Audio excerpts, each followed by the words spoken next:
29절에서 40절에 있는 말씀입니다. 누가복음 19장 29절에서 40절 우리 한 절씩 교독합니다. 감람원이라 불리는 산 쪽에 있는 벳바게와 베다니에 가까이 가셨을 때에 제자 중 둘을 보내시며 이르시되 너희는 맞은편 마을로 가라. 그리로 들어가면 아무도 떠오지 않는 땅이 있으라 되어 있는 것을 보니 물어보고 오라. 만일 누가 너희에게 어찌하여 푸느냐 하거든 묻거든 말하기를 주가 쓰시겠다 하라 하시매 보내심을 받은 자들이 가서 꿈을 가르치는 되고 만나느니라. 나귀 새끼를 풀 때에 그 임자들이 이르되 어찌하여 나귀 새끼를 푸느냐 대답하되 주께서 쓰시겠다 하고 그것을 예수께로 끌고 와서 자기들의 겉옷을 나귀 새끼 위에 걸쳐놓고 예수님을 태우니 가실 때에 그들이 자기의 겉옷을 길에 펴더라. 이미 감람산 내리막길에 가까이 오심에 제자의 온 무리가 자기들이 본 바 모든 능한 일을 인하여 기뻐하며 큰 소리로 하나님을 찬양하여 이르되 찬송하리로다. 주의 이름으로 오시는 왕이여 하늘을 평하여 가장 높은 곳에는 영광이로다 하니. 무리 중 어떤 바리새인들이 말하되 선생이여 당신의 제자를 책망하소서 하거늘 대답하여 이르시되 내가 너희에게 말하노니 만일 이 사람들이 침묵하면 돌들이 소리 지르리라 하시니라. 아멘. 우리 역사롱 한번 인사합니다. 잘 오셨습니다. 은혜 받으시기 바랍니다. 오늘 우리 왕이신 예수님이라는 제목으로 우리 말씀을 상고합니다. 우리 모두가 주님의 귀한 말씀을 깨달아 주님의 은혜 아래 거하는 여러분 되기를 축복합니다.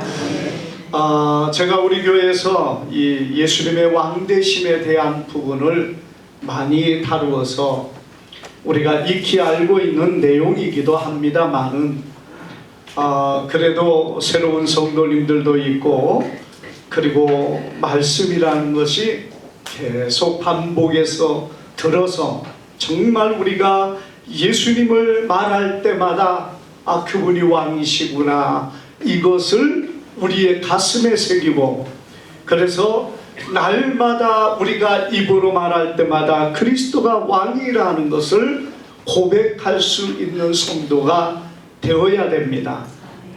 여러분 그러기 위해서는 반복적인 것이지만은 자꾸 들어야만이 예수님이 우리의 왕이시라는 사실을 분명히 새길 수가 있다는 사실입니다. 왜냐하면 사실 기존의 모든 교회 안에서는 예수님의 왕되심에 대해서 잘 말하지 않습니다. 왜냐 우리 신학이 예수님의 왕이라고 표현하지 않고 예수님의 왕이신 것은 이후에 예수님이 재림하여 이 땅에 오실 때 왕으로 오신다 이런 신학을 가지고 있기 때문에 여러분 지금 과거에 예수님이 오셨을 때 왕이시라는 분명한 사실을 성경이 말함에도 그것을 깨닫지 못하고 있는 경우들이 많이 있다는 것입니다.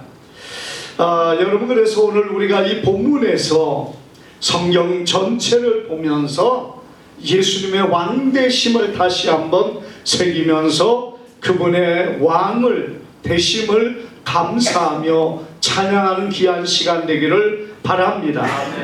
오늘 예수님께서 예루살렘에 들어가시다가 이 감람산 가까운 벳바게와 베다니를 이제 지나가시면서 제자 둘을 보내서 무엇을 했습니까? 나귀 새끼를 끌고 오게 했습니다.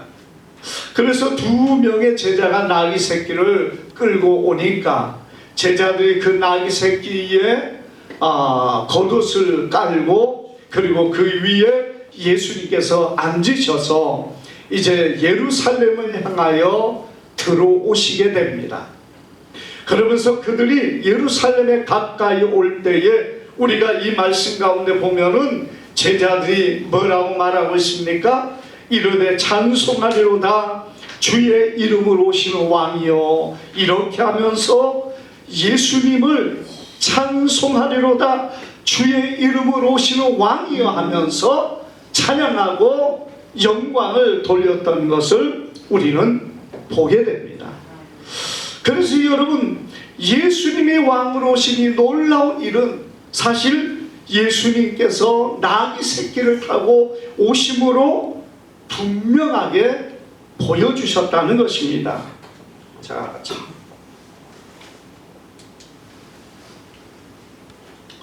우리가 예수님께서 왜 나귀 새끼를 타셨을까?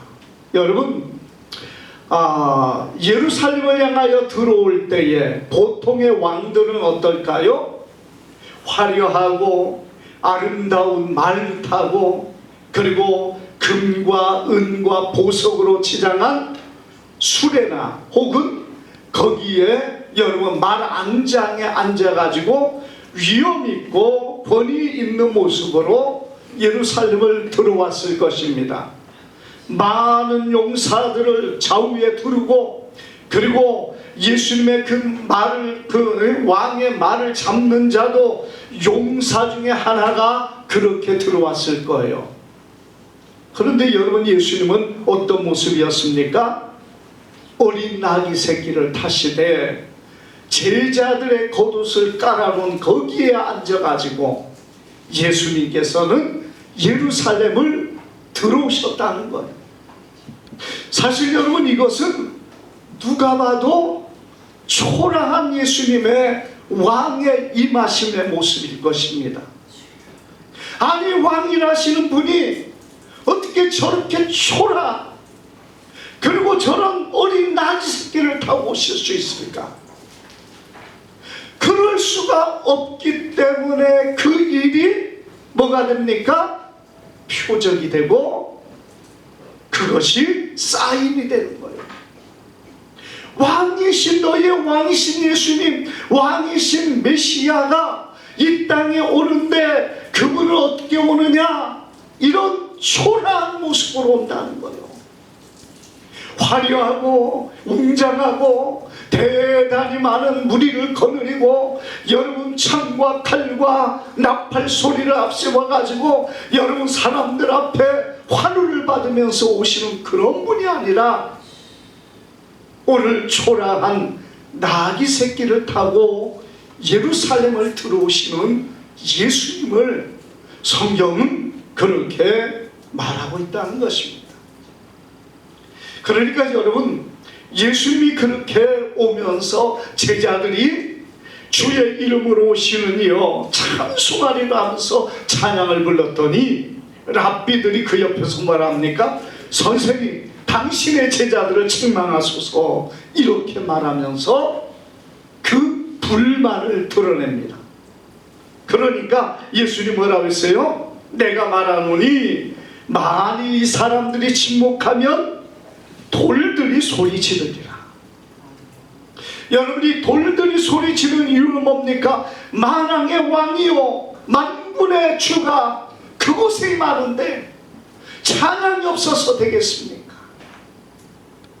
그래서 예수님이 예루살렘에 들어가니까 어린아이들이 나와서 호산나 다윗의 자손이여 찬양합니다. 구약에 말씀한 대로 어린아이들의 입에서 나오는 찬양을 온전케 했다는 것을 이루었다고 말합니다. 왜 온전합니까? 지금 만왕의 왕이신 하나님 앞에서 어린아이들이 찬양하고 있기 때문에 그 찬양이 온전하게 된 거예요. 왜? 예수님이 만왕의 왕이시고 만군의 주시기 때문에 여러분, 그 앞에서 어린아이들의 찬양이 진실로 찬양이 영광을 주님이 받으셨다는 사실을 여러분 믿으시기를 바랍니다. 우리가 예수님이 왜 왕이셔야 되느냐? 여러분, 예수님이 왕이라고 성경은 말하고 있기 때문에 그래요. 우리가 여러분 세상의 왕도 참으로 그들이 세상을 다스리고 통치하는 그런 부분들이 있는데, 우리가 구약의 하나님께서 예수님이 왕이시라는 것을 무엇을 말합니까? 이미 성경에서 오실 메시아는 왕이실 거라, 왕이라는 것을 예언하고 있기 때문에 그렇습니다. 여러분, 오시는 메시아가 뭐예요? 그리스도거든요. 그리스도는 왕이라는 표현이라는 얘기죠. 자, 우리가 구약을 한번 보겠습니다. 이사야 9장 6절 우리 한번 읽어봅니다. 이는 한 아기가 우리에게서 낳고 한 아들 우리에게 주신 바 되었는데 그의 어깨는 정사를 메었고 그의 이름은 기묘자라 모사라 전능하신 하나님이라 영존하시는 아버지라 평강의 왕이라 할 것이니라. 아멘. 여러분, 오시는 메시아를 뭐라 말합니까? 한 아기가 우리에게 낳고 한 아들이 주신 바 되었는데 그의 이름이 뭐냐? 전능하신 하나님, 영존하신 아버지, 평강의 왕이라는 얘기입니다. 우리가 여러분 구약 안에서 이미 하나님께서 다윗을 통하여 예언했습니다. 다윗에게 무엇을 약속해서 너의 자손이 영원토록 왕이 될 것이다. 그래서 이스라엘 백성들이 소망하고 이스라엘 백성들이 원하는 것은 이 땅에 왕이신 메시아가 오기를 원했다는 것입니다. 그리고 그분이 이미 오래전부터 영존하시던 아버지고 평강의 왕이 이 땅에 어린 아기로 오셨다는 거예요. 자, 우리 스가랴 9장 9절은 오늘의 말씀을 우리에게 보여주고 있습니다. 한번 읽어봅니다. 시온에 따라 크게 기뻐할지어다. 예루살렘에 따라 즐거이 부를지어다. 보라, 내 왕이 내게 임하시나니 그는 공의로우시며 구원을 베푸시며 겸손하여서 나귀를 타시나니 나귀의 작은 것 곧 나귀 새끼니라. 아멘. 예수님이 왕으로 임하시는데 큰 군대를 거느리고 화려하고 웅장하게 오시는 것이 아니라 공의로우시며 구원을 베푸시며 겸손하여 나귀를 타셨고, 그런데 그 나귀가 뭡니까? 작은 것 곧 나귀 새끼니라 이렇게 말씀하고 있습니다. 이 작은 나귀 새끼를 타고 들어오는 그분이 이스라엘에 약속한 그리스도 왕이라는 얘기입니다. 우리가 구약의 많은 곳에서 왕으로 오시는 예수님에 대한 부분들이 많이 기록이 되고 있습니다. 우리가 그걸 다 찾아볼 수 없을 만큼 여러분 수많은 곳에 예수님이 메시아가 이 땅에 오는데 그분은 왕이시라는 것을 가르쳐주고 있다는 것입니다. 여러분, 그래서 예수님은 왕으로 이 땅에 오셨다는 분명한 사실을 말하고 있는 거예요. 자, 그리고 두 번째로 보면은 여러분 성경은 신약에서 특별히 그리스도라고 쓰고 왕이라고 읽었다는 것입니다. 이 말은 무엇이냐? 그리스도라고 말하면서 그들은 그 말 자체를 왕으로 이해했다는 얘기예요. 여러분, 성경이 그것을 말하고 있습니다. 성경이 그리스도라고 말하는데 그 그리스도라는 말이 뭐냐? 기름 부음 받은 자라, 이렇게 언어상으로는 그래요. 그렇지만은 이스라엘 사람들이 이해하기는 그리스도라는 것을 왕으로 이해했다는 것입니다. 그게 제가 억지로 여러분들에게 말하고 그렇게 말한다면 이건 잘못이에요. 아니, 이단일 수 있습니다. 거짓될 수 있습니다. 그러나 성경이 우리에게 그것을 보여주고 있다면 어떻게 하겠습니까? 그럼 성경이 맞는 거죠. 믿습니까? 아, 성경이 말한다면 성경이 맞는 거고, 만약 제가 그걸 억지로 여러분들에게 그리스도 야, 기름 부음 받은 자지 무슨 그게 왕이야? 여러분 이렇게 말하면서 그걸 의미한다면 제가 이단이 될 수 있어요. 제가 잘못할 수 있습니다. 그러나 성경이 그걸 말한다면 제가 잘못된 거 아니에요. 왜? 성경이 그것을 말하고 있기 때문에 그래요. 자, 여러분, 예수 그리스도가 그리스도라는 표현을 말할 때 이스라엘 사람들은 그 말을 왕으로 받아들였다는 얘기죠. 그래서 여러분 지금도 이스라엘 사람 중에 이 유대의 학자들은요, 정말 이 땅에 메시아가 왕이 안 왔기 때문에 지금 이스라엘이라는 나라는 가짜다, 이렇게까지 말하고 있는 자들이 있답니다. 왜? 그들이 구약을 연구하는데 구약에서 오시리라 하는 메시아는 뭐냐? 왕이기 때문에 그래요. 어떤 통치자, 여러분 그분이 되지 않으면은 왕이 메시아가 될 수 없다는 것입니다. 자, 그렇다면 여러분 우리가 성경을 보겠습니다. 예수님이 마태복음 2장 1절을 보면은 동방에서부터 동방에서부터 박사들이 예루살렘에 오게 되는데 그들이 예수님의 탄생한 별을 보고 왔어요. 근데 그들이 예루살렘에서 뭐라고 말하느냐? 유대인의 왕으로 나서니가 어디 계시냐? 이렇게 묻습니다. 유대인의 왕으로 나서니가 어디 있느냐? 이렇게 물을 때 여러분 유대인들이 뭐라고 했어요? 헤롯과 온 예루살렘이 듣고 소동한지라, 이렇게 말하고 있어요. 아니 유대인의 왕이면은 그냥 헤롯의 아들인가? 아니면 헤롯의 손자인가? 이렇게 생각할 수 있잖아요. 그런데 왜 그들이 소동합니까?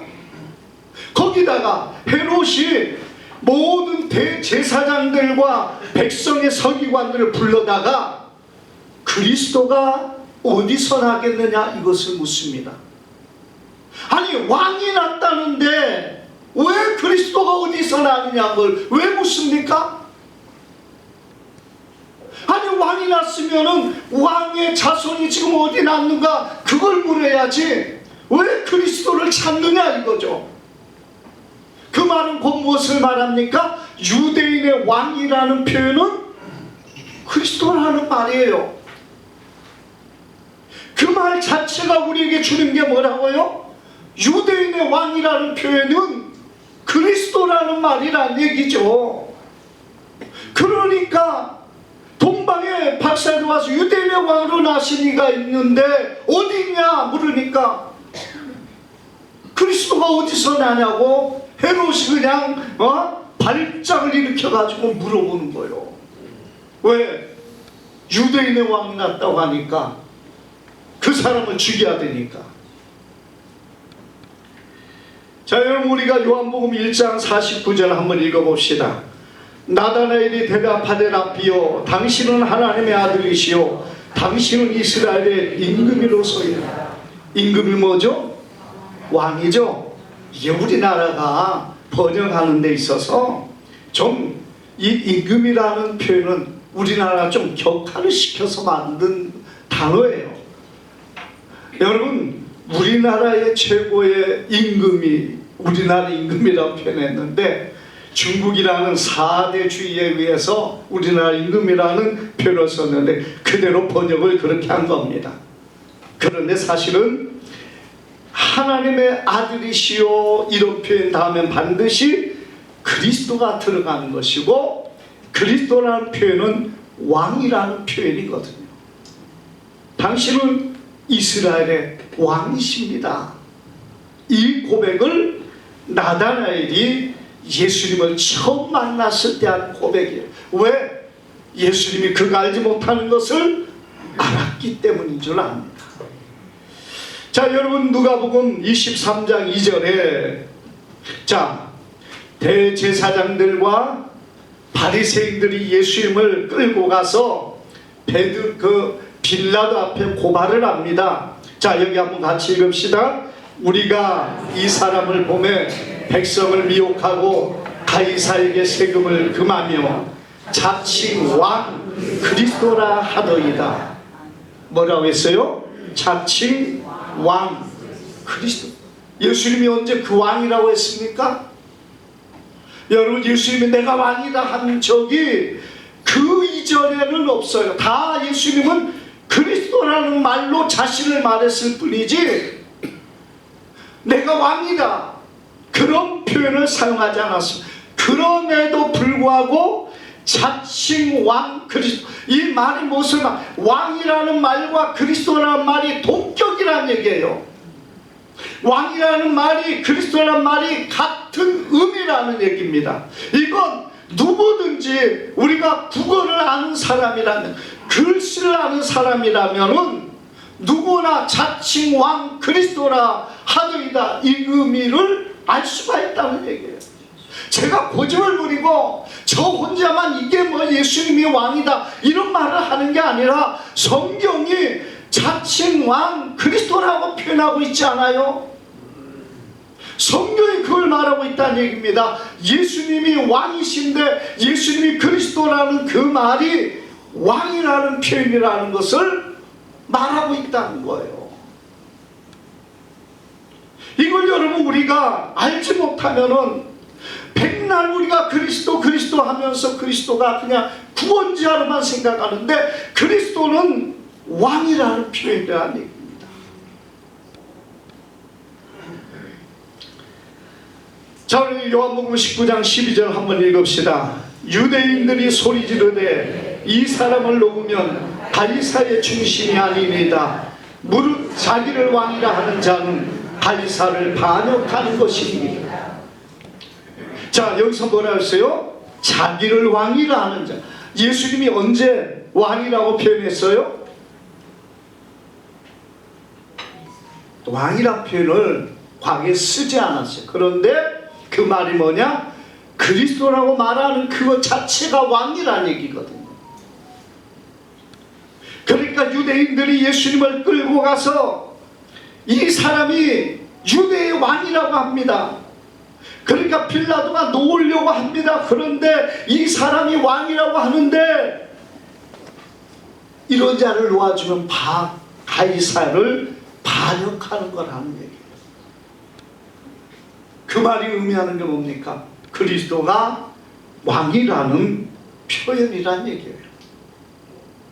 요한복음 18장 33절 우리 한번 봅시다. 그 한 절만. 이에 빌라도가 다시 관정에 들어가 예수를 불러 이르되 내가 유대인의 왕이냐. 자, 여러분, 빌라도가 예수님에게 내가 유대인의 왕이냐 이렇게 물으니까, 자, 우리 여기 다시 봅시다.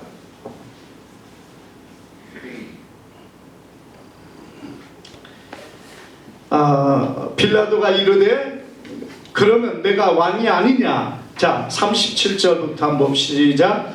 빌라도가 이르되 그러면 내가 왕이 아니냐. 예수께서 대답하실되 내 말과 같이 내가 왕이니라.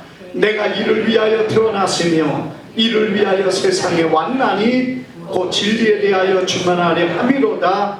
무릇 진리에 속한 자는 내 소리를 듣느니라 하신대. 아멘. 예수님 뭐라고 했습니까? 빌라도가 네가 왕이냐 물으니까 예수님 뭐라고 했어요? 내 말과 같이 내가 왕이다. 그때는 예수님 부인하지 않았어요. 그런데 그 왕이라는 표현은 여러분 빌라도가 그냥 왕이라 표현한 게 아니에요. 네가 예수님이 그리스도라고 하니까 그리스도라는 말은 왕이기 때문에 여러분 예수님을 그렇게 표현하고 있어요. 마태복음, 누가복음, 마가복음에 계속해서 예수님의 무엇을 말합니까? 예수님을 향하여 빌라도가 너희 왕을 보라 하면서 예수님을 내세우고 예수님을 향하여 왕이라는 표현을 계속해서 사용합니다. 그런데 예수님이 뭐라 하십니까? 네 말같이 내가 왕이니라. 내가 이를 위하여 태어났으며 이를 위하여 세상에 왔나니. 예수님이 뭐라고 했어요? 이를 위하여, 왕이 되기 위하여 태어났고 이것 때문에 내가 세상에 왔다는 거예요. 그런데 왕이 아니라고 어떻게 하냐고요. 예수님이 왕이 되기 위해서 태어났고 이 일을 위해서 왕으로 일하기 위해서 이 땅에 오셨다는 얘기입니다. 그런데 왕이 아니라고 하면 어떻게 하냐 이거요. 예수님은 성경에 분명히 이렇게 말씀하고 있는데요. 그러니까 빌라도가 예수님에게 이제 십자가에 매달고 패를 써서 나사렛 예수 유대인의 왕이라 기록을 했습니다. 그것도 히브리어, 로마어, 헬라어로 기록을 했다. 성경은 말합니다. 예수님이 유대인의 왕이라는 표현이에요. 대제사장과 그 무리들이 기분 나빠가지고 여러분 바꾸라고 자칭왕이라 그랬지만은 빌라도가 뭐라 합니까? 나는 쓸 것을 썼다 이렇게 말하면서 예수님의 머리 위에 명패를 그렇게 달았어요. 예수님은 유대인의 왕이다. 우리가 마가복음 15장 32절 여러분 한번 봅시다. 이스라엘 왕 그리스도가 지금 십자가에서 내려와 우리를 보고 믿게 할지어다. 예. 아멘. 자, 뭐라고 했어요? 이스라엘 왕 그리스도가 지금 십자가에 내려오라는 얘기입니다. 그럼 믿겠다는 것입니다. 아니 예수님이 그리스도라는 표현을 했지 왕이라는 표현을 했습니까? 그런데 이후에 보면은요 계속적으로 그리스도라는 말을 왕으로 이해하고 있습니다. 그리스도라는 말을 하지만은 그 말 자체를 왕으로 이해하고 있다는 얘기예요. 그래서 예수님이 왕으로 오셨다는 사실을 여러분 성경은 분명하게 보여주고 있다는 얘기예요. 우리가 초대교회 안에서도 어떻습니까? 여러분 초대교회 안에서도 예수님을 왕으로 고백하고 있습니다. 우리 사도행전 17장 7절 한번 읽습니다. 이 사람들이 다 가이사의 명을 거역하여 말하되 다른 임금 곧 예수라 하는 이가 있다 하더이다 하니. 아멘. 여러분 다른 임금 곧 예수라 하는 이가 있다. 가이사의 명을 거역해서 여러분 예수님이라는 새로운 다른 왕이 있다는 얘기예요. 이 사람들은 로마에 속해서 가이사가 나의 황제요 가이사가 나의 왕이라 이렇게 말하지 않고 다른 임금 다른 우리의 진짜 왕은 예수라고 말한다는 거예요. 고발하는 방법이. 근데 유대인들이 그리스도인들이 뭘 말했어요? 예수 그리스도를 말하고 있는 거예요. 항상 그들은 예수님은 나의 그리스도시라는 그 고백을 하고 있는데 그 말이 세상의 사람들에게는 그리스도 왕. 그러면 너희는 다른 왕이 있네? 이 땅에는 가이사가 아닌 예수라고 하는 그리스도가 예수라고 하는 왕이 있네. 이러면서 그들을 고발했다는 것입니다.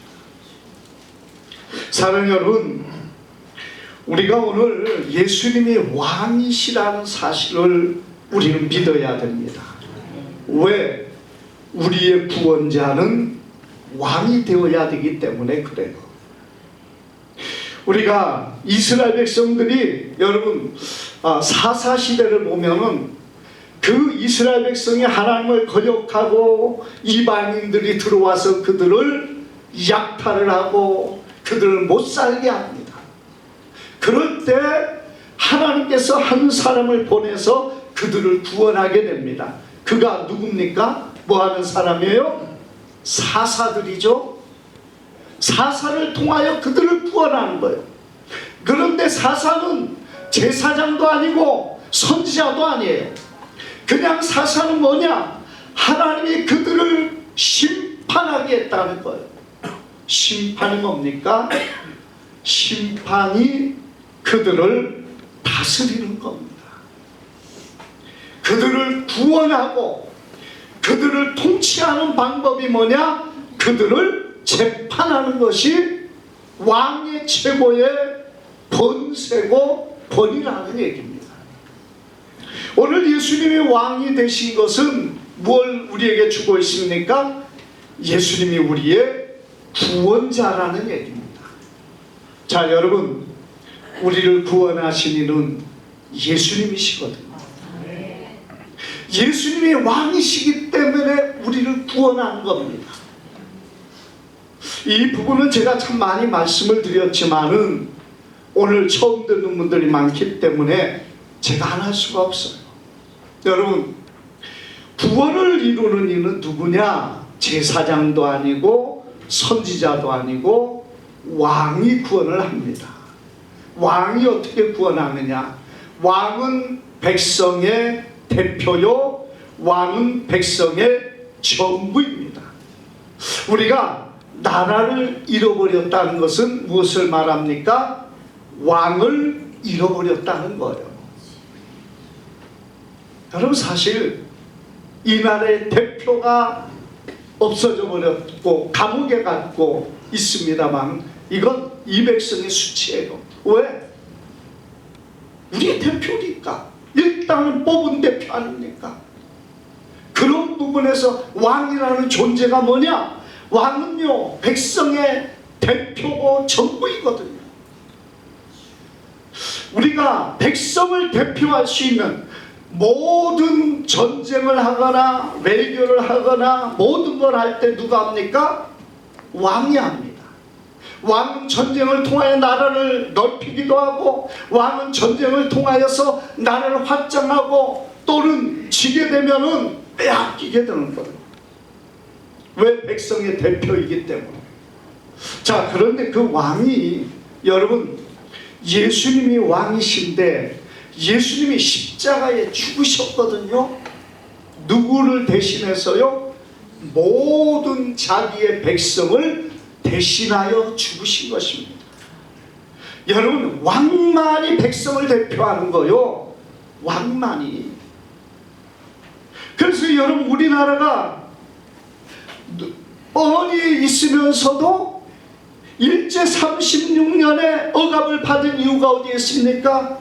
이 나라의 왕이 일본에게 항복해버리고 일본에게 모든 걸 넘겨버리니까 나라가 어떻게 됩니까? 없어져 버린 겁니다. 여러분, 우리 대한민국이 정말 그때는 조선이지만은 조선이 없어져 버렸어요. 그걸 식민지가 된 거 아닙니까? 그래서 어제가 3.1절 우리가 정말 이 민중이 봉기를 하고 일어나서 정말 대한독립 만세를 외치며 호소하며 만방에 이 나라의 독립을 호소한다 아닙니까? 그렇다고 뭐 이 나라가 그때 독립한 것은 아니지만은 아무튼 여러분, 왕이 한 사람이 나라를 넘겨버리면 나라 없어지는 거예요. 우리 조상들이 눈을 뜨고 시퍼렇게 뜨고 살아있어도 나라가 넘겨져 버리니까 없어진 겁니다. 그런데 여러분 보세요. 이 땅의 나라를 다시 찾는 것은 뭘로 합니까? 왕이 다시 세워지는 거예요.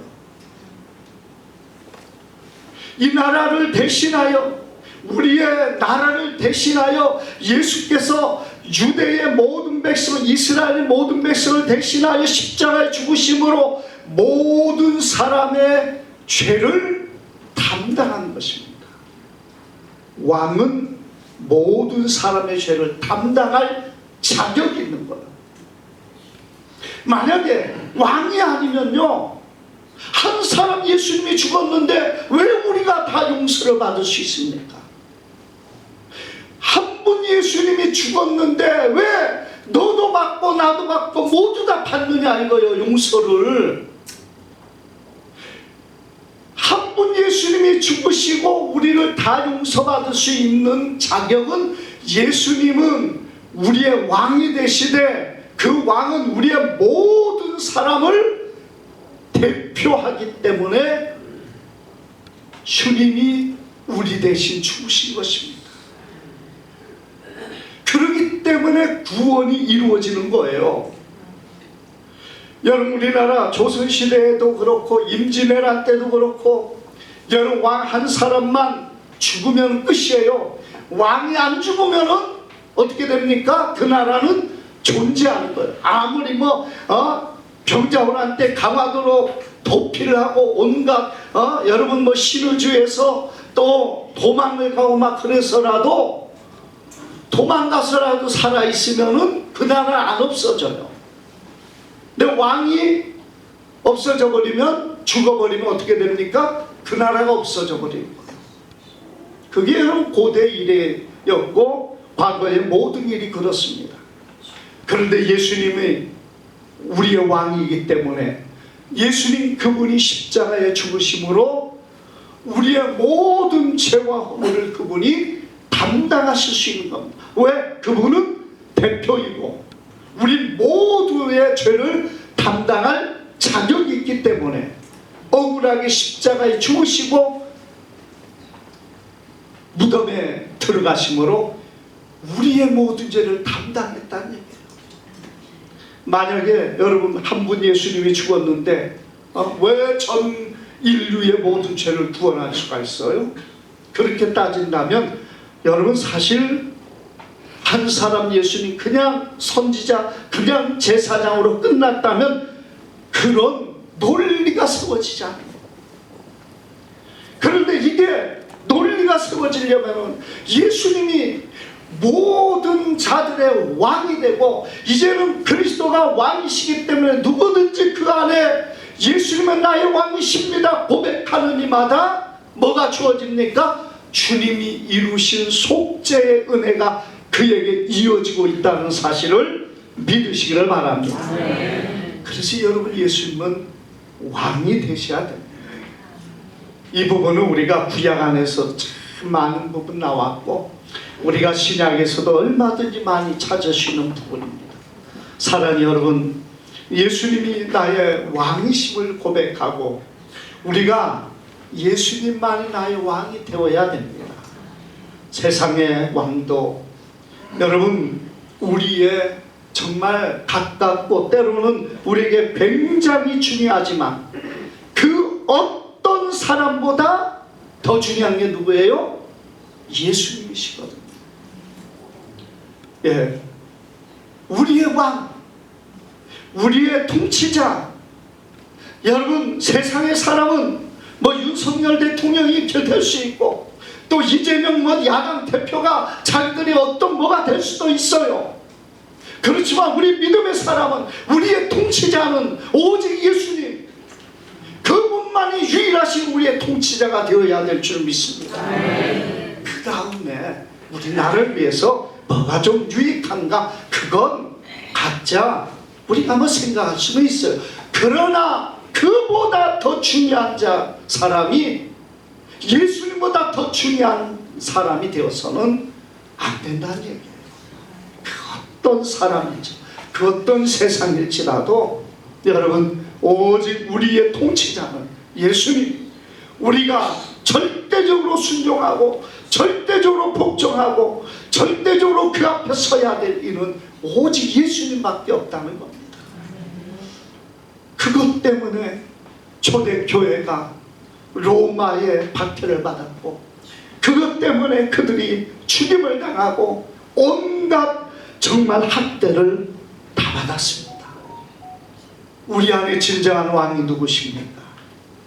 여러분, 내가 절대적으로 순종하고 복종한 그분이 예수님이 되셔야 될 줄 믿습니다. 그러면 진정 우리가 주님의 백성으로, 여러분 주님 안에 믿음으로 서가는 주님의 귀한 백성이 될 줄 믿습니다. 기도합니다. 부르하신 아버지 감사합니다.